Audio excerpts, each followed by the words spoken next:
Hi friends, Sai Satcharitra 35వ అధ్యాయంలో కాకా మహాజని యజమాని గురించి చెప్పుకుందాం. టక్కర్ తరంసే జటాబాయి హైకోర్టు ప్లేడరు ఒక కంపెనీ కలదు. దానిలో కాకా మేనేజర్గా పనిచేస్తుండేవాడు. యజమాని మేనేజరు అన్యోన్యంగా ఉండేవారు.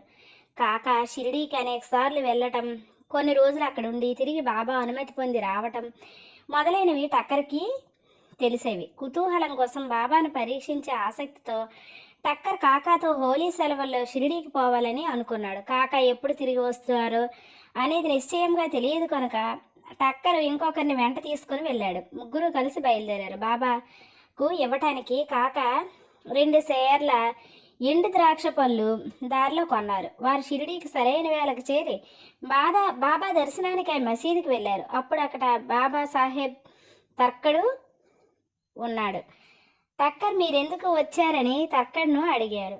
దర్శనం కొరకని తక్కర్ జవాబిచ్చాడు. మహిమలేమైనా జరిగాయా అని తక్కర్ ప్రశ్నించాడు. బాబా వద్ద ఏమైనా అద్భుతాలు చూచుట తన నైజం కాదనియు భక్తులు ప్రేమతో కాంక్షించినది తప్పక జరుగునని తక్కర్ చెప్పాడు. కాక బాబా పాదాలకు నమస్కరించి ఎండు ద్రాక్ష పళ్ళు అర్పించాడు.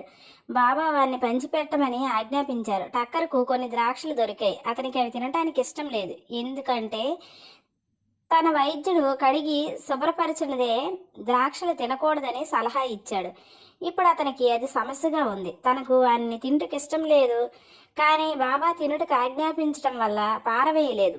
పారవేసినట్లయితే బాగుండదని నోట్లో వేసుకున్నాడు. గింజలేమి చేయవలనో తోచలేదు. మసీదులో గింజలు ఉమ్మివేయటానికి జంకాడు.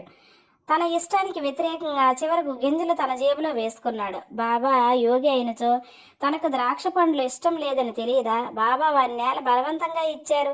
ఈ ఆలోచన అతని మనస్సును తట్టగానే బాబా ఇంకను మరికొన్ని ద్రాక్ష పళ్ళు ఇచ్చారు. అతడు వాటిని తినలేదు, చేతిలో పట్టుకున్నాడు. బాబా వారిని తినమని చెప్పారు. వారి ఆజ్ఞానుసారం తినగా వారిలో గింజలు లేవు. అందుకు అతడు మిగిలి ఆశ్చర్యపడ్డాడు. అద్భుతాలు చూడలేదు అనుకున్నాడు. కావున అతనిపై ఈ అద్భుతం ప్రయోగించబడ్డాయి. బాబా తన మనస్సును కనిపెట్టి గింజలు గల ద్రాక్ష పళ్ళు గింజలు లేనివానిగా మార్చివేశారు.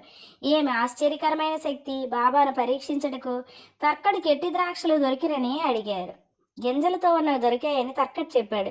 టక్కర్ ఆశ్చర్యంగా తన యందు ఉద్భవించుచున్న నమ్మకాన్ని దృఢపరచుటకై బాబా యథార్థముగా యోగి అయినచో ద్రాక్ష పళ్ళు మొట్టమొదట కాకాకి ఇవ్వలను అనుకున్నాడు. అతని మనస్సునందున్న ఈ సంగతి గ్రహించి బాబా కాకా వద్ద నుంచి ఎండు ద్రాక్షల పంపిణీ ప్రారంభించవలసినని ఆజ్ఞాపించారు. ఈ నిదర్శనంతో టక్కరు సంతోషం చెందాడు. శ్యామ టక్కర్ను కాకా యజమానిగా బాబాకు పరిచయం చేశారు. అందుకు బాబా ఇలా అన్నారు: అతడి ఇట్లు వానికి యజమాని కాగలడు, అతడి యజమాని వేరొకరు గలరు. కాకా ఈ జవాబుకు చాలా ప్రీతి చెందారు.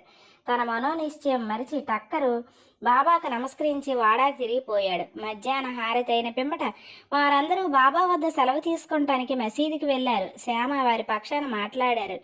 బాబా ఇలా చెప్పారు: ఒక చెంచల మనస్సు గల పెద్ద మనుషుడుండేవాడు. అతనికి ఆరోగ్యము ఐశ్వర్యము కూడా ఉన్నాయి. ఎట్టి విచారాలు లేవు. అనవసరమైన ఆరాటం పైన వేసుకొని అక్కడక్కడ తిరుగుతూ మనశ్శాంతిని పోగొట్టుకుంటున్నాడు.